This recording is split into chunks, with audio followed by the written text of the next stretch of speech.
Y por último, saludamos también en nuestra mesa de Dando Caña a Bruno Navarro, militar en excedencia y analista en seguridad y defensa. Muy buenos días. Buenos días. Nos vas a acompañar en los próximos minutos para analizar todo lo que está sucediendo referente a esta crisis en Ucrania. Si te parece, primero vemos las últimas novedades y conversaciones que se van a producir en las próximas horas. Muy bien. Los teléfonos a uno y a otro lado del Atlántico no dejan de sonar, en otro intento de poner freno a la elevada tensión entre Occidente y Rusia. Hoy el presidente francés hablará con Putin para intentar acabar con las posibles represalias de una posible invasión a Ucrania.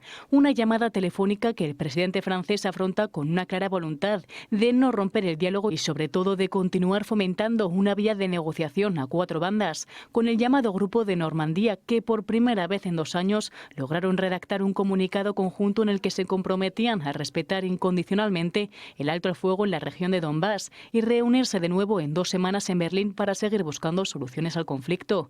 Y es precisamente a este próximo encuentro a lo que se aferra Francia, que ve en este gesto una voluntad de desescalada pese a las dudas sobre las intenciones de Moscú en la frontera ucraniana. Pero sobre todo con la llamada de hoy el presidente Macron pretendía liderar esta vía de diálogo con Moscú y mediar así entre Rusia y Ucrania. Y es que en los próximos días también prevé hablar por teléfono con el presidente ucraniano. A la espera de lo que salga de esa llamada ha habido otra esta noche, esta vez entre Joe Biden y el presidente ucraniano, al que Biden le ha reiterado que Washington y sus aliados actuarán con determinación contra Moscú si el Kremlin pone un pie en Ucrania. Entre tanto, a Rusia no le ha gustado nada la respuesta de la alianza a sus peticiones y por el momento sigue sin dar una respuesta firme. Esta es la situación que hay ahora mismo, Bruno, pero la primera pregunta es obligada. ¿Crees que finalmente va a haber un conflicto en Ucrania? Pues no lo creo porque el peor escenario que se baraja sería una hipotética invasión de Ucrania, no del Donbass, sino de toda Ucrania, ¿no? Y tomar la capital Kiev por parte de Rusia. Pero es que incluso en ese escenario la OTAN y Estados Unidos ya han dicho que no se van a meter, que la decidida intervención sería en el ámbito político, sobre todo económico, estratégico, diplomático, etcétera. Pero no intervendrían militarmente, con lo cual no va a haber esa tercera guerra mundial a costa o por causa de una invasión de Ucrania. Pero es que tampoco Rusia gana nada invadiendo Ucrania. En la Ucrania me refiero no rusa. Se enfrentaría a un ejército que cada día es más potente, aunque no le puede hacer sombra todavía, evidentemente, pero con una población numerosa, decidida y ya profundamente antirrusa. Una guerra de ocupación sería ridículo, más las consecuencias que tendría enormes con la expulsión de los mercados, incluso de la banca, etc. No es razonable pensar que Rusia vaya a invadir Ucrania porque no hay una razón, primero, y por esas consecuencias. ¿Qué es lo que sí puede haber? Otro tipo de conflicto más híbrido, una intervención más en fuerza en el Donbass apoyando a los rebeldes, que no son rebeldes prorrusos, es que son rebeldes rusos, eso lo olvidamos fácilmente, son rusos étnicos que quieren, pues bueno, su objetivo es independizar el Donbass para unirse, al igual que se hizo con Ucrania, para unirse posteriormente con la gran madre patria rusa, ¿no? Podrían intervenir más decididamente en el Donbass, podrían mantener esas fuerzas militares que tienen esos 100.000 hombres, incluso aumentarlos en todas las fronteras, porque hablamos del norte de Ucrania, del este de Ucrania y del sur de Ucrania, ¿no? en la parte de Crimea, con lo cual eso pone muy nerviosos. Podrían ampliar los ciberataques, podría ampliar las noticias falsas, podría ampliar cualquier tipo de presión económica, cortarlas, etc. Con lo cual, ese tipo de conflicto sí puede haberlo. Lo que ocurre es que no va a llegar, eso no va a producir ninguna guerra, ninguna respuesta militar, que no fuera ucraniana, naturalmente, y tampoco llegaría muy lejos en el ámbito de las sanciones, porque todas las amenazas de grandes sanciones, de sanciones realmente nunca vistas hasta ahora, lo sería en el caso de un ataque formal contra el territorio ucraniano. Hablamos de Kharkov, de Kiev, cosa que no es razonable pensar que se vaya a producir. Háblanos también, Bruno, de ese reciente envío de tropas, porque creo recordar que Víctor González esta misma semana nos decía pues, que temía por la situación porque decía que había muchos buques que, que no estaban muy bien preparados. Bien, yo aquí yo querría tranquilizar, en el sentido en que todas las fuerzas que ahora mismo estamos enviando a la zona son relevos de misiones que llevan años produciéndose. Es decir, Los carros de combate. Es verdad que en enero se ha producido el relevo después de 6 meses y llevamos años en esa misión en la que tenemos un batallón de carros, con razón o sin ella, es otra cuestión, pero tenemos un batallón de carros en Letonia. En una misión que se llama Presencia Avanzada Reforzada, bueno, con sus carros Leopardo, sus vehículos Pizarro, y lo que hemos cambiado es que en vez de la Brigada Mecanizada de Córdoba, tenemos la Brigada Mecanizada Guzmán el Bueno, pues un batallón de esa brigada que le tocaba el relevo porque no van a estar, nuestros soldados están 6 meses, ¿de acuerdo? Y ha ocurrido ahora en enero, pero es una coincidencia. El tema de los aviones. Las misiones de aviones son distintas. Las misiones de aviones no te relevas a ti mismo, a tus pilotos, sino que estás 2 o 4 meses según la misión en algún país del Báltico, en la misión de Policía Aérea del Báltico, o en algún país del este de Europa, Rumanía, Bulgaria, en la misión de Policía Aérea reforzada.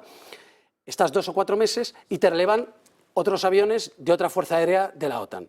Y a ti te toca, pues, a lo mejor el año siguiente, que es lo que le ocurre a España. En cada una de esas misiones, en los países bálticos, una vez al año más o menos estamos yendo, y en Rumanía fuimos el año pasado y este año toca Bulgaria. Pero toca Bulgaria porque vamos yendo a esas misiones, que también fuimos hace un año. Y nos toca ir. Entonces, bueno, se van a enviar 4 Eurofighter a Bulgaria y a lo largo del año también otros 6 o 7 Eurofighter a Lituania, repetimos el mismo país que el año pasado. Y luego están los buques, que es lo que más ha llamado la atención, y hay cierta razón en ello, ¿no? Los buques son 3, la fragata Blas de Lezo, la fragata más moderna que tenemos, que le tocaba ir a esa misión de la OTAN se llama agrupación permanente marítima, permanente, es decir, está siempre en el mar y naturalmente no van los mismos barcos, sino que los barcos están unos meses y luego viene otro barco de otro país o del mismo país, ¿vale? Pero siempre hay una flota de la OTAN, una en el norte de Europa y otra en el Mediterráneo. Es una fuerza permanente para actuar en caso de crisis. Realmente son 2. Hay una fuerza naval convencional de grandes buques y una fuerza de medidas contra minas, para desminado, en caso de que se produjera un minado por parte de un hipotético enemigo. Bien, y nosotros tenemos barcos en ambas misiones y ahora tocaban los relevos. La Blas de Lezo le toca estar 2 meses en la misión.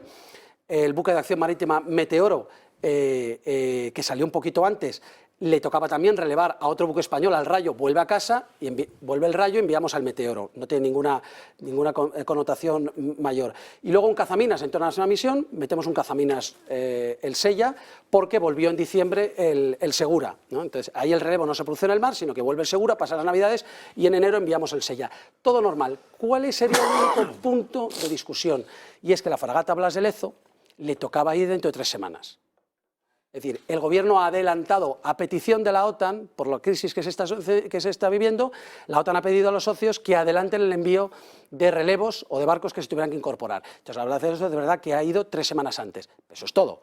Y luego ya dejo a otros expertos legales ver, con la Ley de Defensa Nacional de 2005 en la mano, si ese adelanto de 3 semanas de una misión que estaba ya prevista y autorizada tendría que haber sido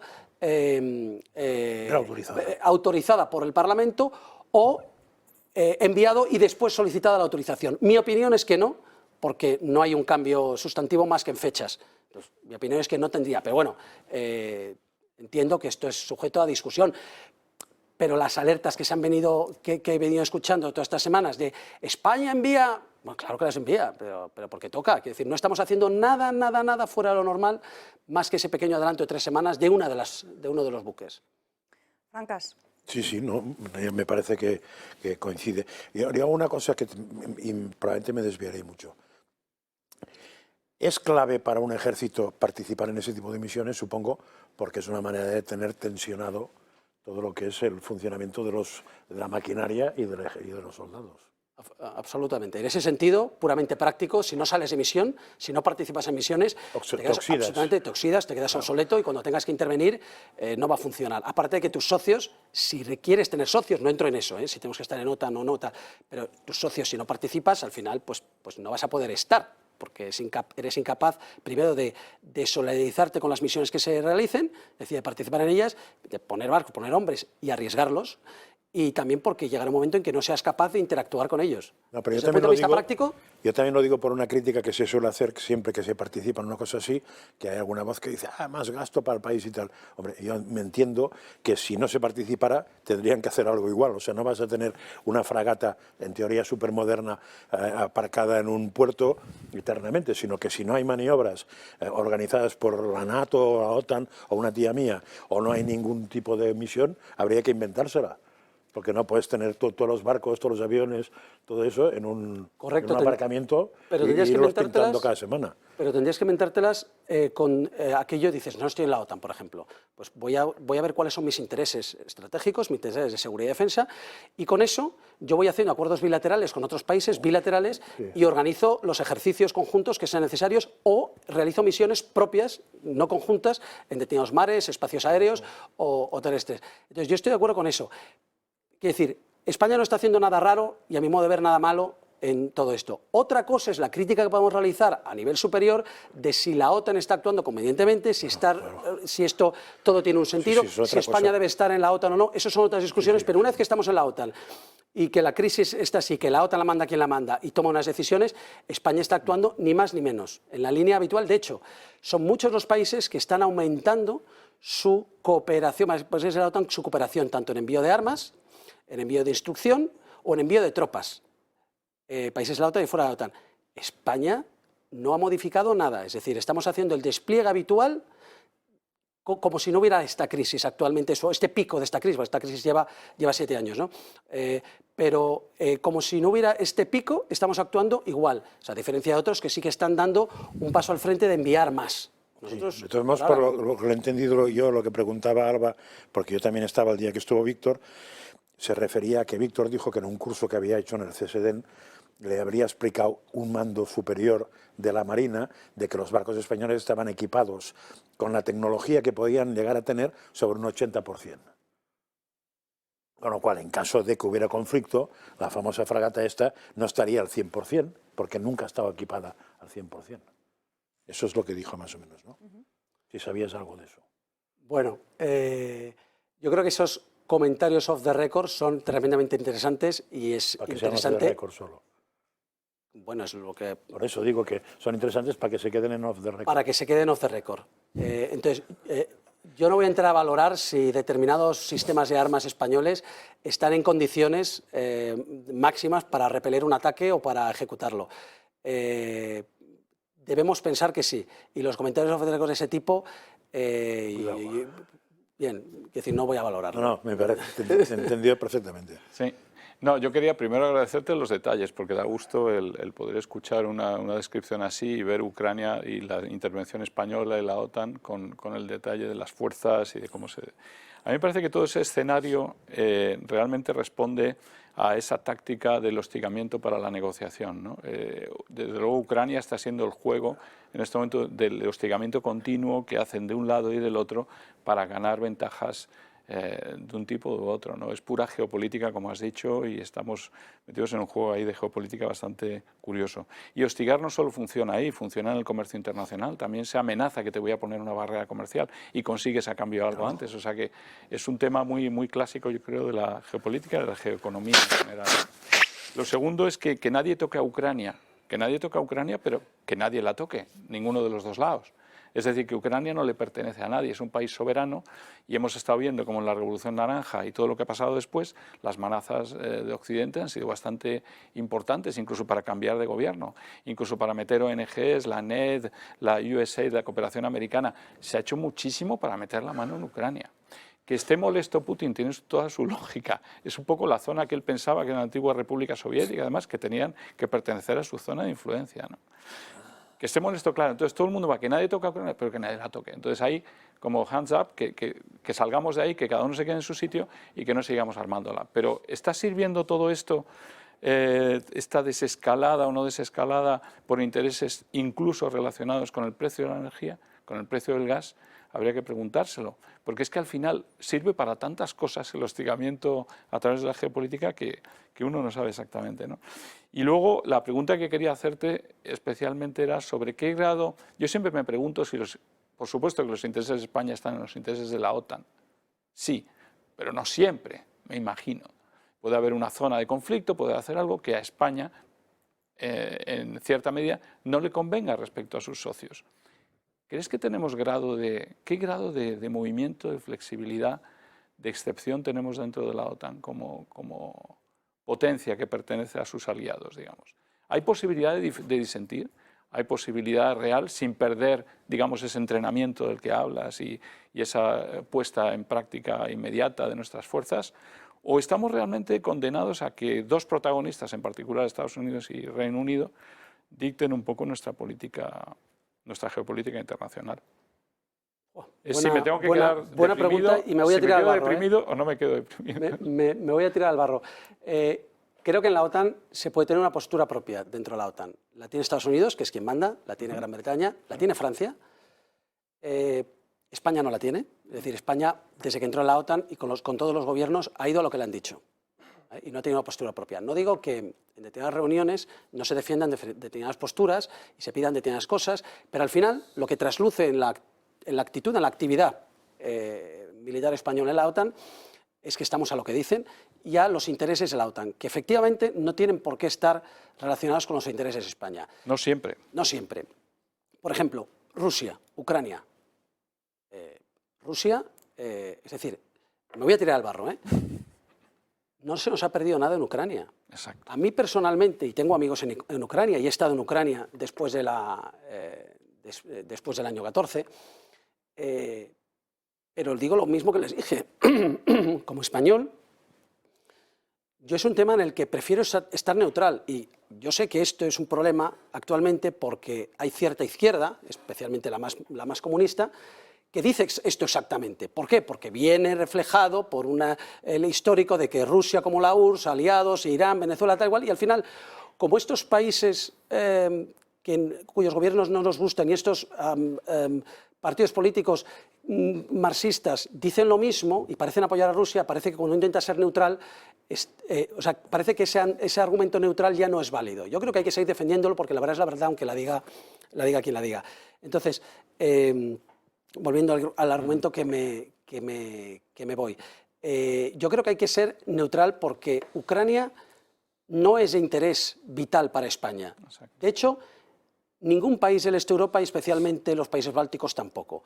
No se nos ha perdido nada. Con las ampliaciones de la OTAN sucesivamente acercándose a la frontera rusa, que fueron de hecho el detonante de esta crisis, después del aparente matrimonio entre Rusia postsoviética y Occidente, se volvió el problema a crear precisamente a raíz de esa presión de la OTAN sobre las fronteras rusas. A España no se le ha perdido nada, no tenemos ningún problema allí, no tenemos ningún interés especial en Ucrania. Al revés, sí tenemos intereses con Rusia. Rusia nos puede hacer mucho daño, solo por eso ya valdría la pena pensarlo, pero es que además el 10% del gas español viene de Rusia. Sin embargo, la OTAN, es decir, es un tema en el que nosotros deberíamos quedarnos un poco más al margen. Sin embargo, tenemos otro problema al sur, que la OTAN que no lo cubre. No lo cubre, porque Ceuta y Melilla, es cierto que vamos a ser realistas, si hubiera una guerra con Marruecos por Ceuta y Melilla, las malas lenguas dicen que sería casi imposible que la OTAN se quedara al margen, pero a mí no me sirve. Pero, por ejemplo, la invasión de un peñón, a lo mejor la OTAN se queda al margen. A lo mejor se queda al margen. De hecho, si se consigue hacer una guerra sobre Ceuta y Melilla, una ocupación, es muy difícil, sin que Marruecos tenga que bombardear o intervenir en la península o en Canarias, la OTAN podría quedarse al margen. Exacto. Entonces, a mí no me sirve que eso sea muy difícil que ocurra. A mí lo que me sirve es que la OTAN me cubra Ceuta y Melilla, y no lo cubre bajo el paraguas. Y llevamos años con diferentes gobiernos en los que ninguno se le ha ocurrido exigir eso. En cambio, vamos alegremente a misiones en Afganistán, a misiones en Turquía, defendiendo el espacio aéreo turco, me pregunto de quién, a misiones en el este de Europa, cuya utilidad para los intereses de España son harto discutibles. Entonces, yo ahí estoy de acuerdo en que España podría tener una posición dentro de la OTAN más asertiva y diciendo, vale, yo voy a aceptar esta misión, que tampoco me produce mucho, pero quiero aparte de estas otras cosas, o irse. Pero desde luego la actitud actual de España a mí me preocupa desde hace muchos años, porque no es una actitud, es una actitud de un lacayo. Claro, parece como si nuestra pertenencia militar empujara incluso a nuestros políticos, Sánchez y Casado, inmediatamente respondiendo sí, señor. Sí. Pues a lo mejor, sí, señor, ¿no? Pero sí, señor, fíjate, sí, señor, diciendo la independencia y soberanía de Ucrania, en sus decisiones también políticas, como unirse o no a la OTAN, es intocable. Yo les pregunto si pensaban lo mismo con la antigua Yugoslavia, cuando la bombardeamos, la OTAN, España incluida, sin que el Consejo de Seguridad de Naciones Unidas lo validara, lo amparara, ¿no? Bueno, o muchas otras acciones que se han tenido, o cuando España se sacó la foto de las Azores para invadir un país como es Irak, alegando unas armas de destrucción masiva que no existían. Es decir, cuando nos interesa un país soberano como era Irak, cuando nos interesa los países son soberanos, cuando nos interesa no. Y hay que recordar que esto no es solamente un tema norteamericano, estamos invadiendo países, no, es que España lo ha hecho o ha participado en ello, ¿no? Entonces tenemos que tener mucho cuidado cuando nos ponemos exquisitos con la soberanía de Ucrania. Claro. A mí me preocupa la soberanía de Ucrania, pero no más que otras soberanías y sobre todo la de España, porque hay una cosa muy importante de la OTAN. El motivo de nacer la OTAN y el motivo teóricamente que sigue esgrimiendo la OTAN para su existencia es proporcionar seguridad a sus miembros, un ámbito de seguridad. Ese es el objetivo primordial único, a partir del cual los objetivos secundarios pueden derivarse. Y yo me pregunto, con las ampliaciones continuas de la OTAN, amparadas y avaladas por España, hacia las fronteras de Rusia, ¿qué seguridad nos estábamos dando? A los miembros que ya existían, porque es verdad que a lo mejor a Letonia puedes pensar que le da algo más de seguridad estar en la OTAN frente al coloso ruso, pero yo me pregunto, para España, antes de aceptar esas ampliaciones, lo único que nos provoca es más inseguridad. Y la crisis de Ucrania ahora, donde la OTAN se pone exquisita, estoy diciendo lo mismo, Ucrania no es un país de la OTAN. Es que ni siquiera es un país de la OTAN. Lo único que estamos haciendo con esto, y aquí hay culpa de todos, pero hablando de nuestra culpa, como de la parte de la OTAN no está cumpliendo su objetivo principal, que es proporcionar seguridad a sus miembros.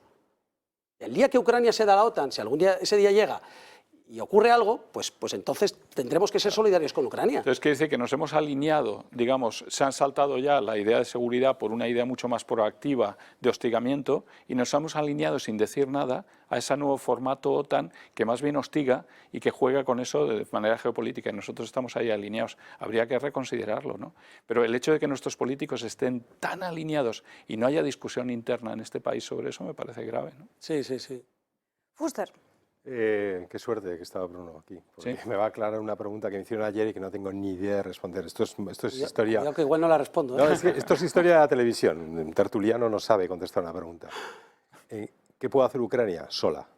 ¿Qué medios tiene? ¿Con qué elementos de defensa? ¿Qué ejército tiene? ¿Qué posibilidades tiene de hacerle daño a los rusos? Porque nadie, mira que he leído, gracias a ti que estás hoy, a Rafael Bardají, tengo un periodista retirado que lo sabe todo, Diego Lamelas, al que llamo de vez en cuando para que me cuente todo, y no sé, yo creo que la gente no sabe.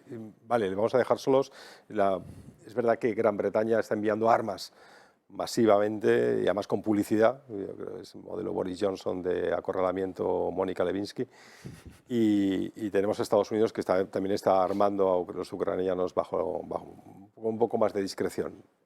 Entonces, una pregunta, ¿qué puede hacer Ucrania sola contra Rusia? Y la segunda, y en todo esto China, ¿qué opina de esto y qué cuenta? Yo creo que Ucrania sola, es que también estamos basándonos, ¿te estás refiriendo así? ¿Cuál es la capacidad invade defensiva? toda Si hubiera Ucrania, invasión, si hay una invasión de toda Ucrania. No, de toda Ucrania o de una parte de Ucrania. Es decir, ¿qué posibilidades tiene Ucrania de repeler, de rechazar un ataque ruso? Sí, lo único que eso es, ¿qué posibilidades tenía Marruecos si España invade Marruecos? O si Marruecos invade toda España. Es difícil pensar, podemos discutirlo, pero es difícil pensar. Entonces, es un caso hipotético, como he dicho al principio, que yo personalmente no lo veo. Yo no veo a Rusia ocupando militarmente, anexionando, por así decirlo, ocupando toda Ucrania. Le gustaría, desde luego, porque en el ideario geopolítico ruso, en el alma rusa, está que Ucrania, Bielorrusia y Rusia son las Rusias, son las tres Rusias. El origen es ahí, y Kiev fue capital del Rus de Kiev, del origen de Rusia. Entonces, claro que les gustaría, pero saben perfectamente que eso estará cortado. Lo que quieren los rusos es mantener la tensión y la inestabilidad en Ucrania. Para que una Ucrania inestable, al igual que una Georgia inestable, con dos provincias, dos regiones secesionistas igualmente, sean incapaces de unirse a la OTAN. Es decir, no voy a evitar que en tu corazón y en tu alma quieras acercarte a Occidente, pero no voy a permitir que, estando en mi frontera, tú te unas a la OTAN. Y mientras yo mantenga la guerra en el Donbass, me mantenga Crimea aquí, me mantenga las tropas en la frontera y mantenga determinada ciberguerra o guerra híbrida, yo voy a mantener un estado de inestabilidad en tu país a bajo precio por mi lado, y con eso me basta. Mientras tú no te metas en la OTAN y no metan sistemas de armas, misiles, tropas y una alianza defensiva y de ayuda mutua, yo estoy contento. Y eso es el límite que se pone Rusia, que son Ucrania, Bielorrusia, que no corre ahora mismo ningún peligro, pero podría correrlo, Finlandia y Georgia.